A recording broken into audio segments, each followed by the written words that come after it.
نحمده ونصلي ونسلم على رسوله الكريم أما بعد فأعوذ بالله من الشيطان الرجيم بسم الله الرحمن الرحيم قال الله تبارك وتعالى في القرآن المجيد ولا تفسدوا في الأرض بعد إصلاحها وادعوه خوفا وطمعا إن رحمة الله قريب من المحسنين صدق الله مولانا العظيم مولاي صل وسلم دائما أبدا على حبيبك خير الخلق كلهم اللہ تبارک و تعالیٰ کا بے پایاں لطف و کرم اور احسان عظیم ہے کہ جس نے ہمیں اس جمعۃ المبارک کی عظیم اور بابرکت محفل میں اکٹھی ہونے کی توفیق عطا فرمائی، اور سب سے بڑھ کر یہ کہ ہمیں دولت ایمان سے بہرامند فرمایا۔ آج ہمارا موضوع گفتگو اللہ تعالیٰ سے خوف اور امید رکھنا، یعنی بندہ مومن کی زندگی ایسی ہونی چاہیے کہ اس کی زندگی کا کوئی لمحہ بھی اللہ کے خوف، اس کی خشیت سے خالی نہ ہو، اور اس سے امید بھی رکھنی چاہیے کہ وہ غفور الرحیم ہے، وہ ستار العیوب ہے، غفار الذنوب ہے، وہ معاف فرمانے والا ہے۔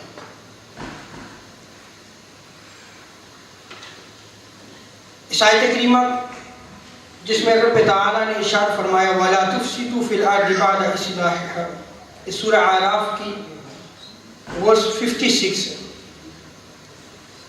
جس میں رب تعالیٰ نے ارشاد فرمایا اور زمین میں اس کے سنور جانے کے بعد فتنہ اور فساد نہ کرو۔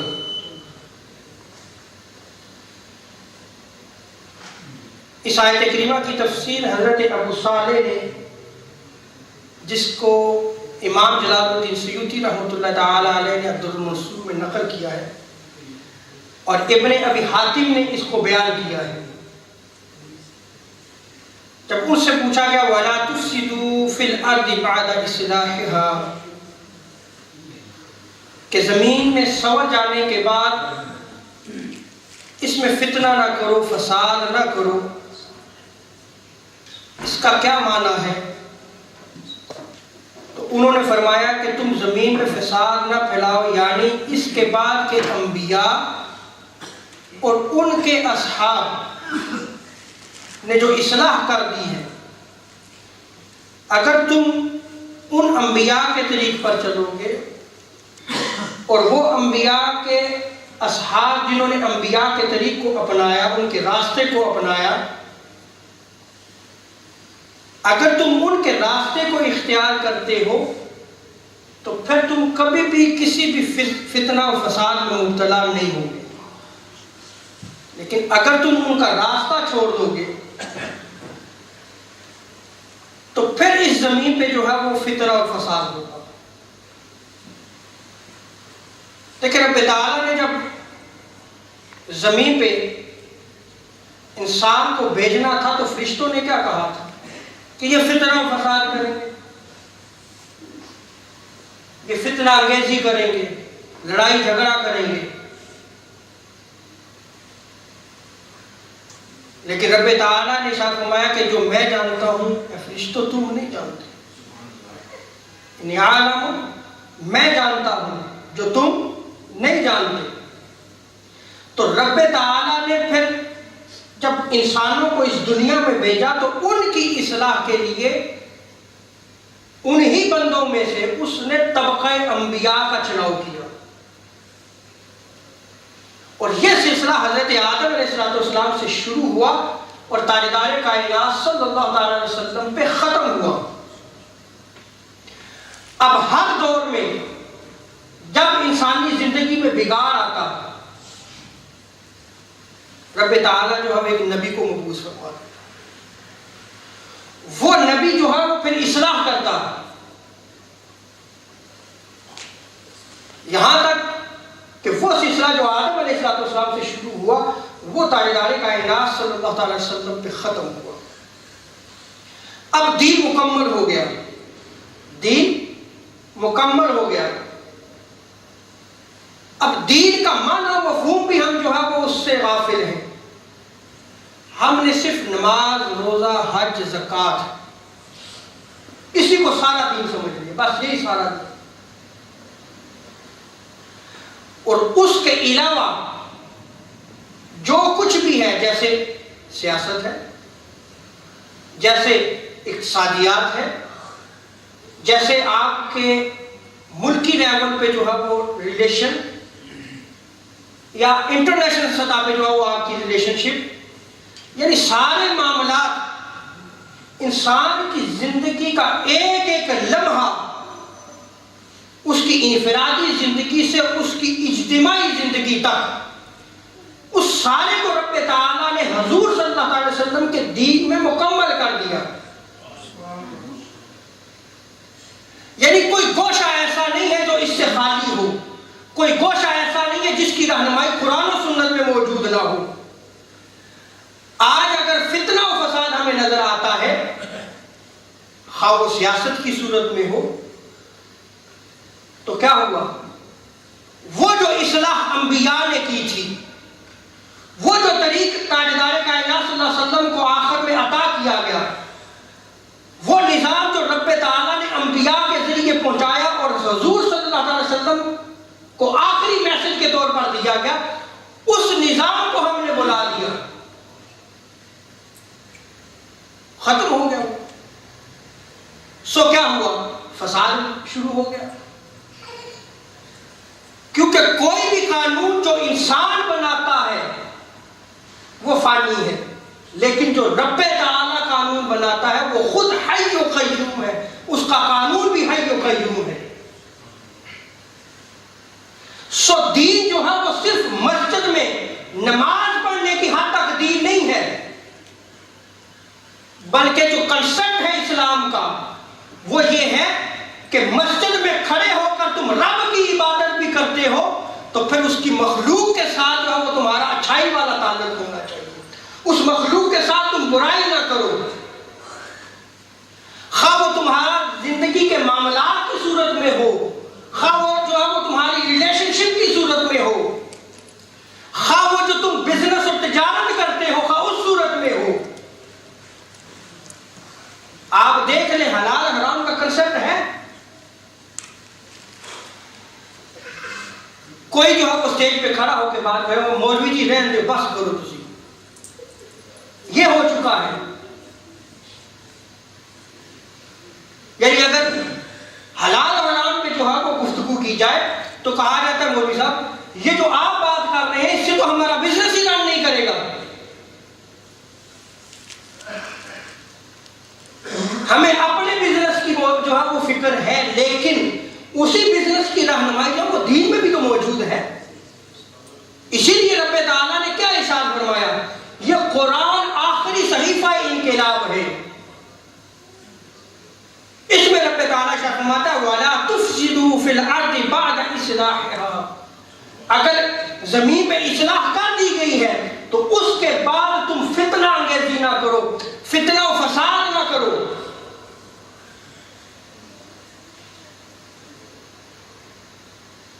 تم زمین پہ فساد نہ پھیلاؤ، اس کے بعد کہ انبیاء اور ان کے اصحاب نے اس کی اصلاح کر دی۔ اور حضرت ابو بکر بن عیاش نے اس کی تفسیر کیا بیان کی، وہ فرماتے ہیں، اور اس روایت کو بھی امام جلال الدین سیوطی رحمۃ اللہ تعالی علیہ نے الدر المنصور میں نقل کیا ہے کہ اللہ تعالیٰ نے حضور صلی اللہ علیہ وسلم کو تمام روئے زمین پر بسنے والوں کی طرف خاتم النبیین بنا کر بھیجا ہے، آخری نبی بنا کر بھیجا۔ روئے زمین پہ جو انسان بستا ہے، جو مخلوقات بستی ہیں، ان تمام کے لیے حضور صلی اللہ علیہ وسلم کو جن و انس کے لیے نبی بنا کر بھیجا۔ اب جس مخلوق نے بھی رہنمائی دینی ہے وہ در مصطفیٰ پہ آئی ہے۔ آج ہم بحیثیت مسلمان دیکھیں، کیا ہم اپنی رہنمائی جو وہ حضور صلی اللہ علیہ وسلم سے لیتے ہیں؟ کیا ہم اپنی رہنمائی قرآن سے لیتے ہیں؟ کیا ہم نے کبھی قرآن کو اس نہج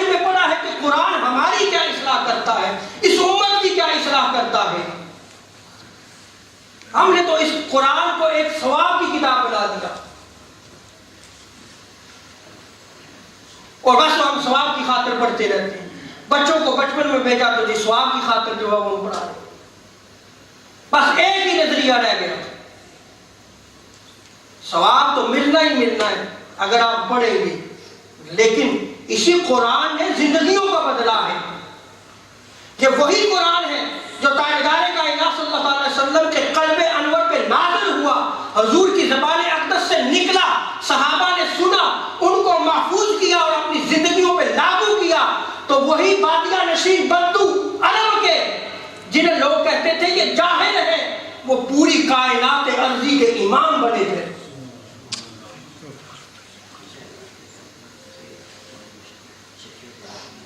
تو حضرت ابو بکر بن عیاش فرماتے ہیں کہ جب حضور صلی اللہ علیہ وسلم تشریف لائے، اس وقت اہل زمین والوں نے زمین پر فساد برپا کیا ہوا تھا. کیا کیا ہوا تھا؟ اب وہ فساد کیسے تھا؟ نبی تو آتے رہے، کتابیں بھی آتی رہی، اصلاح بھی ہوتی رہی. ان لوگوں نے ان انبیاء کی تعلیمات کو چھوڑ دیا تھا. وہ جو کتاب کی صورت میں ان کی اصلاح کی گئی، وہ کتابوں کو چھوڑ دیا. وہ جو انبیاء نے اپنی سیرت و کردار سے رہنمائی کی، اقوال سے رہنمائی کی، اس کو چھوڑ دیا تھا. اور کس کو لے لیا تھا؟ اپنے قانون کو، اپنے لا کو لے لیا.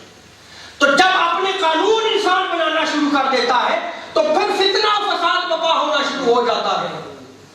کیا ہوا جس دور میں تاجدار کائنات صلی اللہ علیہ وسلم تشریف لائے، اس دور میں ساری جہالتیں جو ہے وہ سمٹ کر عرب میں اکٹھی ہو گئی تھی. اور کیسی جہالتیں تھی؟ چھوٹی سی بات پہ قتل کر دیا جاتا تھا. گھوڑا آگے نکل گیا، بس اس بات پہ جھگڑا شروع ہوا اور خاندان کے خاندان قتل ہو جاتے تھے.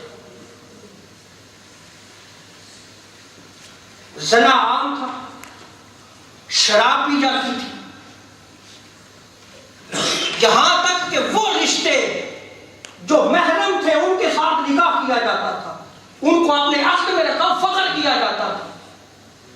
یہاں تک کہ باپ کی منکوہا یعنی جو اس کی ماں بنتی تھی، باپ کے مرنے کے بعد اس کو بھی وہ اپنے عقد اور نکاح میں لے لیتا تھا. یعنی اصلاح ہوتی تھی، لیکن انہوں نے اس اصلاح کو چھوڑ دیا. اور انسان جب اپنا قانون بنانا شروع کر دیتا ہے تو وہ تباہ و برباد ہو جاتا ہے، وہ فتنہ و فساد برپا کرتا ہے. کیونکہ انسان کو شیطان جو ہے وہ گمراہ کرتا ہے، کیونکہ اس نے تو قسم کھائی تھی کہ رب تعالیٰ جو تو قانون بنائے گا اور جو تیرے قانون پر عمل کرنے والے ہوں گے، میں تیرے بندوں کو اس راہ سے ہٹاؤں گا. تو وہ تو ہٹاتا ہے. پھر آج بھی اگر آپ دیکھ لیں، خواہ وہ مذہب کی صورت میں دہشت گردی ہو رہی ہے یا خواہ وہ سیاست کی صورت میں جو ہے وہ دہشت گردی ہو رہی ہے، اس کا سبب یہ ہے، اس کی ریزن یہ ہے کہ ہم نے قرآن اور سنت کو چھوڑ دیا، ہم نے حقیقی تصور اسلام کو چھوڑ دیا. یہ تو ہماری رہنمائی کرتا ہے قرآن.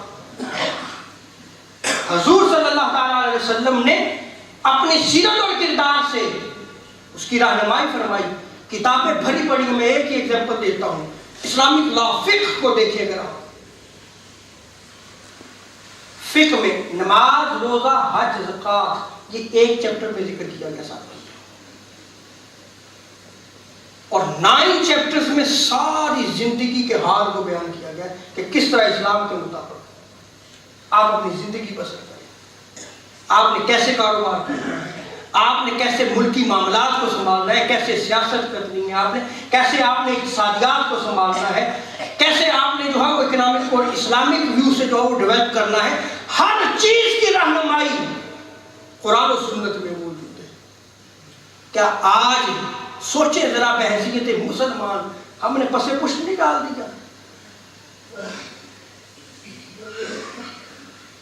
قرآن کا ارشاد فرماتا ہے وَلَا تُفْسِدُوا فِي الْأَرْضِ بَعْدَ إِصْلَاحِهَا، اصلاح ہو چکی ہے، آخری نظام حیات دے دیا گیا ہے، کیا کسی اور نظام کی انتظار میں ہیں ہم؟ کیا کسی اور پوائنٹ آف ویو کی تو انتظار میں ہم نہیں؟ وہ دے دیا گیا ہے، ارے وہ سارا کتابوں میں بند ہے، جس کو نہ ہم پڑھتے ہیں نہ پڑھاتے ہیں، نہ سنتے ہیں نہ سناتے ہیں، نہ ہمارا ذوق رہا، نہ ہم جو ہے وہ ہماری مجلس سے رہی۔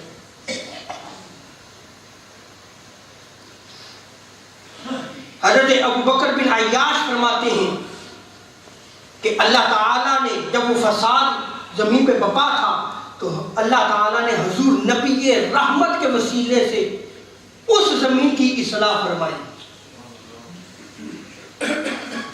اور آگے فرماتے ہیں بس جس نے حضور کے لائے ہوئے دین کے خلاف دعوت دی وہ زمین پہ فساد پھیلانے والوں میں سے ہے، جو ہٹے گا وہ فتنہ انگیز ہے، وہ فساد پھیلانے والا ہے۔ جیسے آپ دیکھ رہے ہیں، اگر ہم انفرادی سے اجتماعی زندگی کی طرف آئیں، ہماری انفرادی زندگی کہ ہم جو ہے وہ دوسروں کے ساتھ کیسے تعلق رکھیں، سب سے پہلے کلوز ریلیشن جو ہے وہ اس کے والدین کے ساتھ آتا ہے یا نہیں آتا؟ پھر اگر اس کی شادی ہوتی ہے تو بیوی آ جاتی ہے، پھر اس کے اگر بچے ہوتے ہیں تو پھر ان کے ساتھ آ جاتا ہے، پھر وہ خاندان آگے بڑھتا ہے۔ آج کیا وہ پیار، مہر، محبت موجود ہے؟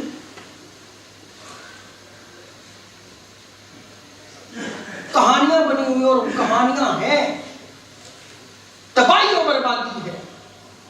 کیا ہم ان حقوق و فرائض کو ادا کرتے ہیں؟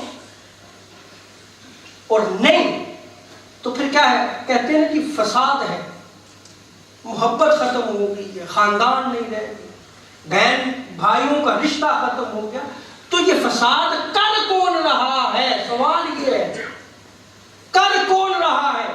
اگر تو ہم اسلام کے مطابق کریں تو فتنہ فساد تو ہے نہیں، لیکن اگر ہم اپنے نفس کی پیروی کریں، اگر جو ہے وہ ہم اپنی خواہش کی پیروی کریں تو پھر فتنہ و فساد تو ہے،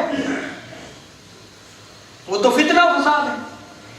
بس میں نے ایگزامپل دینی تھی، اسی مثال کو آپ لے کے آپ ملکی سطح کے معاملات اور پھر انٹرنیشنل سطح کے سارے معاملات کو لے لیں، ہم نے ہر چیز کو ترک کر دیا۔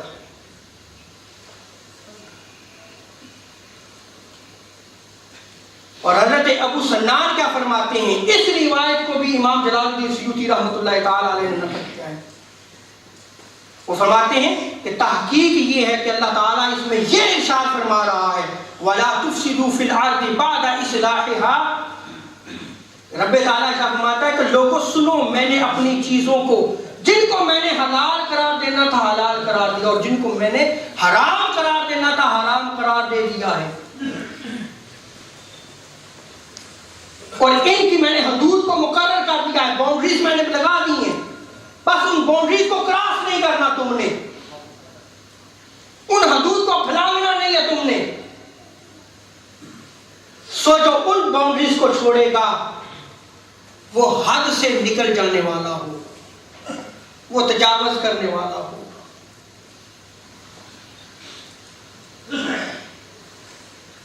یہ تو آیت کریمہ کا صرف پہلا جزء ہے جس کے میں نے صرف 3 ایویڈنسز دے کے اس پہ گفتگو کی ہے، اور ابھی صرف ایک تفسیر کی کتاب کو میں نے آپ کے سامنے رکھا ہے، صرف ایک تفسیر الدر المنصور، باقی ابھی تفاسیر کو پڑھی ہوئی ہیں، ٹچ نہیں میں نے کیا، نہ ان کے میں ایویڈنسز لے کے آیا ہوں۔ تو آپ یہ دیکھیں اگر یہ باتیں ہماری تفاسیر میں موجود ہیں تو کیا یہ باتیں آگے جو ہے وہ ڈلیور ہو رہی ہیں؟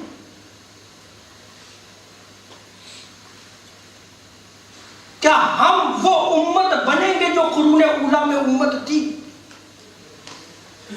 جو تاجدار کائنات صلی اللہ علیہ وسلم نظام لے کے آئے پوری دنیا کی اصلاح کے؟ کیا وہ آج ہماری انفرادی زندگی میں نظر آتا ہے؟ کیا وہ ہماری اجتماعی زندگی میں نظر آتا ہے؟ کہ ہم مسلمان تو ہیں لیکن ہماری زندگی میں اسلام نہیں نظر آتا. اگر ہماری زندگیوں میں اسلام آ جائے، ہماری زندگی اسلام کے مطابق ہو جائے، تو پھر دیکھنے والا جو ہے وہ سیرت و کردار اور عمل کو دیکھ کے کہے ہاں یہ مسلمان ہے، پھر وہ دیکھ کے کلمہ بھی پڑھے گا. خواجہ معین الدین چشتی اجمیری نے کیا کیا تھا؟ بھئی کوئی بندوق اٹھائی تھی، کوئی لٹ، کوئی سوٹی اٹھا کر پیچھے پڑے تھے؟ کیا کردار تھا آپ کا؟ حضور داتا گنج بخش علی حجویری کا کیا کردار تھا؟ حضرت مجدد الثانی کا کیا کردار تھا؟ آپ حضرت مجدد الثانی کو دیکھیں کہ اس دور کے حکمران نے جب دین اکبر قائم کیا، بادشاہ وقت تھا، کھڑے ہو گئے اس کے خلاف، کہا نہیں. خواجہ معین الدین چشتی اجمیری اپنے کردار و عمل سے لوگ ایک دفعہ دیکھتے کلمہ پڑھ لیتے تھے. تو کیا وہ سیرت و کردار آج ہمارے اندر موجود؟ آگے رب تعالیٰ نے کیا ارشاد فرمایا؟ وَادْعُوهُ خَوْفًا وَطَمَعًا. یہ میرا موضوع گفتگو ہے آج. اس کی میں نے بھی صرف تمہید باندھی ہے، اور موضوع کیا تھا کہ اللہ تعالیٰ سے ہمارا تعلق، ریلیشن ایسا ہونا چاہیے کہ اس کے ساتھ انسان کا تعلق خوف والا بھی ہو اور امید والا بھی ہو. یہ اس آیت کریمہ سے استدلال ہے کہ اس سے جب تم دعا مانگو، اس سے جب تم مانگو تو خوف بھی رکھو اور امید بھی رکھو. اب میں اس موضوع پہ نہیں آؤں گا چونکہ دعا میرا موضوع نہیں ہے. ہمارے ہاں چونکہ لوگ بہت دفعہ کہتے ہیں کہ ہم دعا مانگتے ہیں لیکن قبول ہی نہیں ہوتی. یہ جملہ نہیں کہنا چاہیے. رب تعالیٰ ہر دعا کو قبول فرماتا ہے. بعض کا اثر جو ہے وہ دنیا میں نظر آتا ہے، بعض کو آخرت کے لیے سنبھال کے رکھ لیتا ہے. دعا کبھی رد نہیں ہوگی، اس لیے ہمیشہ امید رکھیں، اس سے مانگتے رہیں. آپ امام قرطبی نے تفسیر قرطبی میں وَادْعُوهُ خَوْفًا وَطَمَعًا کے حوالے سے ارشاد فرمایا کہ انسان اللہ تعالیٰ سے خوف اور امید کی حالت میں ہوتا ہے، اور خوف اور امید انسان کے لیے پرندے کے دو پروں کی مثل ہے، یعنی جو ونگز ہوتے ہیں برڈز کے، بس وہ اس ونگز کی طرح ہے. ایک خوف، ایک اور امید. اس سے وہ جو ہے وہ اڑتا ہے. ان میں سے اگر ایک بھی خراب ہوا، ایک کا دامن بھی چھوڑ دیا، وہ ختم ہو جائے گا. بڑی خوبصورت ایگزامپل دی ہے انہوں نے. فرمایا کہ انسان صراط مستقیم پر اس وقت تک قائم رہتا ہے جب خوف اور امید کو دونوں کو جو ہے وہ تھام کے رکھتا ہے. اور آگے امام قرطبی فرماتے ہیں، امام قشیری کے حوالے سے بیان فرماتے ہیں کہ اہل علم فرماتے ہیں کہ مناسب یہ ہے کہ طویل زندگی میں خوف جو ہے وہ امید پر غالب رہے. خوف امید پر غالب رہے، یعنی خوف زیادہ ہو. جب لمبی زندگی ہو تو کیا رکھے؟ خوف کا تعلق زیادہ رکھے اور امید بھی جو ہے وہ ساتھ رکھے. لیکن جب مرنے کا وقت قریب ہو جائے، دیکھیں کہ اب میری جان نکلنے لگی ہے، تو امام قشیری فرماتے ہیں کہ اس وقت وہ پھر اللہ سے امید ہی رکھے، اس نے ظن ہی رکھے. اس لیے کہ تاجدار کائنات صلی اللہ تعالیٰ سے فرماتے ہیں کہ جب تم میں سے کوئی مرے تو اس حال میں کہ وہ اللہ کے بارے میں حسن ظن رکھتا ہو، حسن ظن رکھتا ہو. سو جو قریب مرگ ہو تو اس کے پاس جب آپ اس کی عیادت کے لیے جائیں، آپ اس کو امید دلایا کریں. کیا دلایا کریں؟ امید. وہ جو خوف کا غلبہ ہے وہ اس کی زندگی کا پہلا حصہ ہے، وہ اس کی جوانی ہے، وہ اس کا لڑکپن ہے، وہ سارا خوف کی حالت میں ہونا چاہیے. اور جب بندے کی ساری زندگی جب خوف میں گزرے گی تو کبھی بھی گناہ میں جو ہے وہ ملوث نہیں ہوگا، وہ گناہ میں نہیں پڑے گا.